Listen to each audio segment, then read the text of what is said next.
আমি ডাহ Michael Bruce, ঘুমের doctor. আমি আপনাদের সিপিএপি সরঞ্জাম পরিষ্কার করার জন্য আমার সহজ ধাপে ধাপে নির্দেশিকাটি ব্যাখ্যা করব। আপনার থেরাপি নিরাপদ রাখতে এবং আপনার সরঞ্জাম দীর্ঘস্থায়ী করতে প্রতিদিন এবং সাপ্তাহিক ভিত্তিতে ঠিক কী করতে হবে সে সম্পর্কে আমরা কথা বলবো। আমরা আরও বিস্তারিতভাবে আলোচনা করার আগে আমি জোর দিয়ে বলতে চাই যে নিয়মিতভাবে আপনার সিপিএপি সরঞ্জাম পরিষ্কার করা অত্যন্ত গুরুত্বপূর্ণ, কারণ আর্দ্রতা এবং অবশিষ্টাংশ দ্রুত জমা হতে পারে, ব্যাকটেরিয়া, ছত্রাক এবং অ্যালার্জেনের জন্য একটি প্রজনন ক্ষেত্র তৈরি করে যা আপনি প্রতি রাতে ঘন্টার পর ঘন্টা শ্বাস নেন। মনে রাখবেন, নোংরা সরঞ্জাম বায়ুপ্রবাহের দক্ষতা হ্রাস করতে পারে, আপনার শ্বাসনালীতে জ্বালাপোড়া করতে পারে এবং আপনার মাস্ক, আপনার টিউবিং, এমনকি আপনার হিউমিডিফায়ারের আয়ু কমিয়ে দিতে পারে। ধারাবাহিকভাবে পরিষ্কার করা থেরাপিকে কার্যকর, নিরাপদ এবং আরামদায়ক রাখে। প্রথমে আপনার কোন পরিষ্কারের সরঞ্জামগুলির প্রয়োজন তা দিয়ে শুরু করা যাক। প্রথম নম্বর হলো একটি হালকা সুগন্ধিহীন ডিশ সাবান। পরিষ্কার সংস্করণগুলি সেরা হতে চলেছে। Dawn free and clear, Palmolive অথবা সেভেন্থ জেনারেশনের কথা ভাবুন। যতক্ষণ এটি পরিষ্কার এবং গন্ধহীন, এটি দুর্দান্ত কাজ করবে। দ্বিতীয় নম্বর, উষ্ণ জল। ধোয়ার জন্য উন্নতমানের কলের পানি পান করা সম্পূর্ণ ঠিক আছে। 3 নম্বরে আছে বালতি বা বাটি,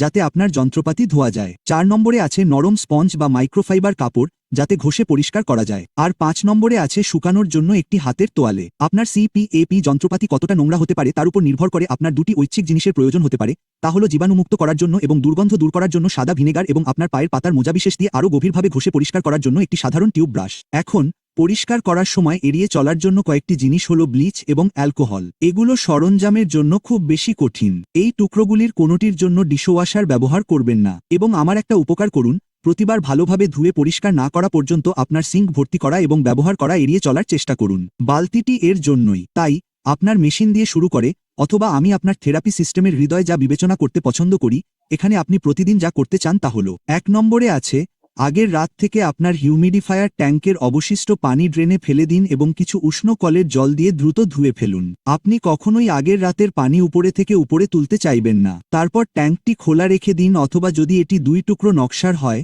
তাহলে বাতাসে শুকানোর জন্য আলাদা করে দিন। এটা খুবই সহজ। এখন সপ্তাহে একবার আপনি আরও গভীরভাবে পরিষ্কার করতে চাইবেন। এর জন্য আপনাকে আপনার ট্যাঙ্কটি উষ্ণ সাবান জলে ভিজিয়ে রাখতে হবে। এখানেই বালতিটি আসবে। ট্যাঙ্ক এবং ঢাকনাটি সম্পূর্ণরূপে ডুবিয়ে রাখুন এবং 20 মিনিট বা তারও বেশি সময় ধরে ভিজিয়ে রাখুন। এরপরে ভিতরের দেয়ালগুলি মুছতে একটি পরিষ্কার নরম স্পঞ্জ বা মাইক্রোফাইবার কাপড় ব্যবহার করুন। নিচের ধাতব হিটিং প্লেটটি খুব সাবধানে ব্যবহার করুন। কোনো ঘষিয়া তুলিয়া ফেলিতে সক্ষম স্ক্রাবার ব্যবহার করবেন না, অন্যথায় আপনি প্লেটে ছোট ছোট আঁচড় লাগাতে পারেন। তারপর কেবল একটি পরিষ্কার তোয়ালে দিয়ে ট্যাঙ্কটি খোলা রেখে বাতাসে শুকানোর জন্য ছেড়ে দিন। যদি আপনার রিসমিড আইরসেন্স 11 থাকে তাহলে অভ্যন্তরীণ হোস ভালভের কথা ভুলে যাবেন না, যা অপসারণের পাশাপাশি পরিষ্কারও করা যেতে পারে। ভিতরে একটি ট্যাব আছে যা আপনি এখানে ঠেলে দিতে পারেন এবং তারপরে আপনি এটিকে স্লাইড করে বাইরে ধুয়ে ফেলতে পারেন যে সাবান জলে আপনি ট্যাঙ্কটি করেছিলেন। যদি আপনি অনেকদিন ধরে আপনার সিপিইপি পরিষ্কার না করে থাকেন এবং লক্ষ্য করেন যে ধাতব প্লেটে সাদা খনিজ দাগ আছে, তাহলে সাবান সেগুলি দূর করবে না। এর পরিবর্তে আপনাকে যা করতে হবে তা হলো ট্যাঙ্কের 1 ভাগ সাদা ভিনেগার 1 ভাগ জল দিয়ে ভরে দিন। তারপর এটি প্রায় 30 থেকে 60 মিনিটের জন্য রেখে দিন। অ্যাসিড ক্যালসিয়াম খেয়ে ফেলবে এবং এটি ভেঙে ফেলবে, এবং তারপর আপনাকে ভিনেগারের গন্ধ চলে না যাওয়া পর্যন্ত ভালোভাবে ধুয়ে ফেলতে হবে। হয়তো এটি বলার অপেক্ষা রাখে না, তবে প্রকৃত মেশিন ইউনিটটিকে কখনো জলে বা কোনো তরলে ডুবিয়ে রাখবেন না। আপনার মেশিন ফিল্টারগুলির ক্ষেত্রে একটি ভালো নিয়ম হলো মাসে একবার আপনার ডিসপোজেবল ফিল্টারগুলি প্রতিস্থাপন করা। ব্যক্তিগতভাবে আমি সপ্তাহে একবার ফিল্টারটি পরীক্ষা করে দেখি এটি নোংরা দেখাচ্ছে কিনা বা কোনো ধুলো জমে আছে কিনা, এবং যদি তাই হয় তাহলে সম্ভবত এটিআরও তাড়াতাড়ি প্রতিস্থাপন করুন। সত্যিই দ্রুত যদি আপনি এইভিডিওটি সহায়ক বলে মনে করেন। এরপর আমরা মাস্ক পরিষ্কার করব। ট্যাঙ্কের ক্ষেত্রেও একই জিনিস মেনে চলার জন্য একটি দৈনন্দিন রুটিন আছে, সেই সাথে একটি সাপ্তাহিক গভীর রুটিনও আছে। আপনার প্রতিদিন যা করা উচিত তা হলো শক্ত প্লাস্টিকের ফ্রেম থেকে নরম সিলিকন কুশনের অংশটি খুলে ফেলা। যদি আপনার মাস্কটি সহজে আলাদা না হয় তাহলে আপনি এটি সংযুক্ত থাকা অবস্থায় পরিষ্কার করতে পারেন, তবে বিচ্ছিন্ন করা প্রায়শই ভালো। আপনার আঙ্গুল দিয়ে কুশনের উপর 1 ফোঁটা সাবান এবং উষ্ণ জল ঘষুন। এখন মুখের তেলগুলি দূর করার জন্য আলতো করে ম্যাসাজ করুন। ভালোভাবে ধুয়ে ফেলুন এবং অতিরিক্ত জল ঝেড়ে ফেলুন, এবং তারপরে সরাসরি সূর্যের আলো থেকে শুকিয়ে যাওয়ার জন্য একটি পরিষ্কার তোয়ালে রাখুন। স্বীকার করতে হবে যে এটি প্রতিদিন করা কিছুটা কষ্টকর, তবে শেষ পর্যন্ত এটি করতে খুব বেশি সময় লাগে না এবং আপনার অংশগুলি পরিষ্কার এবং কার্যকর রাখার জন্য এটি অপরিহার্য। সপ্তাহে একবার আমি চাইব আপনি আরও গভীর পরিষ্কার করুন, এবং আপনি আপনার ট্যাঙ্ক পরিষ্কার করার সাথে সাথে এটি করতে পারেন। প্রথমে তুমি তোমার পুরো মাস্কটি আলাদা করে ফেলবে। হেডগিয়ারের স্ট্র্যাপ, ফ্রেম, শক্ত প্লাস্টিক, কুশন, সিলিকন এবং কোনোই সুইভেল কানেক্টর যদি তোমার কাছে থাকে। যদি তুমি এই কাজে নতুন হও তাহলে আমি তোমার মাস্কটি আলাদা করার আগে তার একটি ছবি তোলার পরামর্শ দিচ্ছি, যাতে তুমি মনে রাখতে পারো যে স্ট্র্যাপগুলি কিভাবে আবার থ্রেড করে। তুমি ফ্রেম, কুশন এবং কনুইটি তোমার সাবান জলের বালতিতে ডুবিয়ে রাখবে এবং 10 থেকে 15 মিনিটের জন্য ভিজিয়ে রাখবে। ভিজানোর পরে তুমি নরম হ্যান্ড স্পঞ্জ দিয়ে সবগুলো আলতো করে ঘষবে। যদি তুমি আরও বেশি সময় যেতে চাও তাহলে তুমি একটি ছোট টুথব্রাশ নিতে পারো এবং সমস্ত সিলিকন অংশের চারপাশে ঘষতে পারো। এখন হেডগিয়ার সম্পর্কে আমি চাই না যে তুমি এটি খুব বেশিক্ষণ ভিজিয়ে রাখো, এতে স্থিতিস্থাপকতা আলগা হতে পারে। স্ট্র্যাপগুলি সাবান জলে ডুবিয়ে রাখুন এবং ঘাম এবং চুলের তেল দূর করার জন্য কাপড়টি আলতো করে ঘষুন।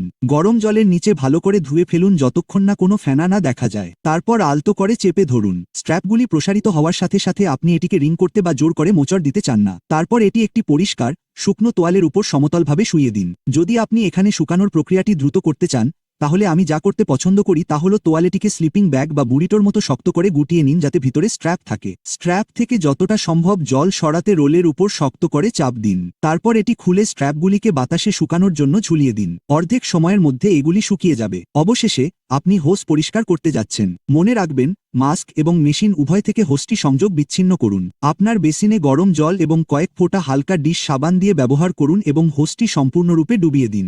যদি আপনার হোসে বৈদ্যুতিক যোগাযোগ থাকে, ধরুন তারা একটি উত্তপ্ত নল ব্যবহার করছে, তাহলে সেগুলি জলে ডুবিয়ে রাখা সম্পূর্ণ নিরাপদ। তবে নিশ্চিত করুন যে বৈদ্যুতিক প্রান্তগুলি আবার প্লাগ করার আগে হাড় শুকিয়ে গেছে। নিশ্চিত করুন যে আপনি হোসটি জল দিয়ে পূর্ণ হতে দিচ্ছেন যাতে ভিতরে কোনো বায়ু বুদবুদ আটকে না থাকে। সাবান জল ভিতরের প্রতিটি ইঞ্চি স্পর্শ করে তা নিশ্চিত করার জন্য এটিকে আলতো করে ঘষুন।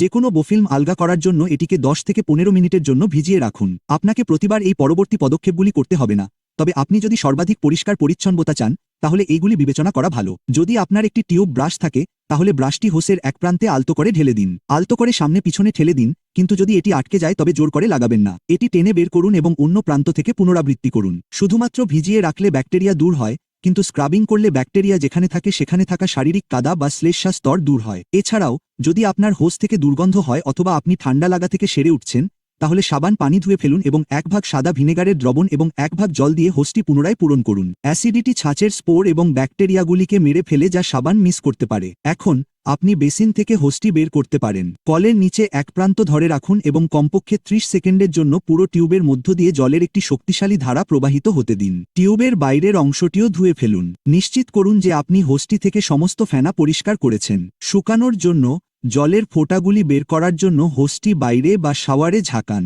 শাওয়ার রড, তোয়ালে র্যাক অথবা একটি ডেডিকেটেড সিপিএপি হোস হ্যাঙ্গারের উপর হোসটি ঝুলিয়ে রাখুন যাতে উভয় প্রান্ত নিচের দিকে থাকে। আপনার হোসে কোনো সমস্যা না হওয়ার জন্য আমি এটি একটি আসল হাতের তোয়ালের উপর দিয়ে চালাবো যাতে সঠিক হোসের অবস্থান বজায় থাকে। তাই আমি শেষ যে বিষয়টি নিয়ে আলোচনা করতে চাই তা হলো কখন আপনার সিপিএপি যন্ত্রাংশগুলি প্রতিস্থাপন করা উচিত। ধারাবাহিকভাবে পরিষ্কার করার পরেও সিপিএপি যন্ত্রাংশগুলি স্বাভাবিকভাবেই দৈনন্দিন ক্ষয়, ত্বকের তেল, আর্দ্রতা এবং ধ্রুবক চাপের কারণে ভেঙে যায়। যন্ত্রাংশগুলি প্রতিস্থাপন করলে আপনি সঠিক সিল, পূর্ণ বায়ুপ্রবাহ এবং স্বাস্থ্যকর কার্যকর থেরাপি বজায় রাখতে পারেন। তাই প্রতি 4 সপ্তাহে আপনার মাস্ক কুশনগুলি প্রতিস্থাপন করুন, প্রতি 3 মাসে আপনার মাস্ক ফ্রেমটি প্রতিস্থাপন করুন, প্রতি 6 মাসে আপনার হেডগিয়ারটি প্রতিস্থাপন করুন এবং অবশেষে মাসে একবার আপনার মেশিনের ফিল্টার এবং প্রতি 6 মাসে আপনার মেশিনের জলের ট্যাঙ্কটি প্রতিস্থাপন করুন। আমি জানি আমি সেখানে অনেক সময় পার করেছি। যদি আপনি সবকিছু বুঝতে না পারেন তাহলে আমার একটি উপকার করুন, ভিডিওটি বন্ধ করুন, এটি উল্টে দিন এবং এই জিনিসগুলি লিখে রাখুন এবং আপনার সিপিএপি মেশিনের পাশে একটি ছোট সময়সূচি রাখুন। আপনার সিপিএপি সরঞ্জামগুলি সঠিকভাবে পরিষ্কার করার জন্য আপনার যা জানা দরকার তা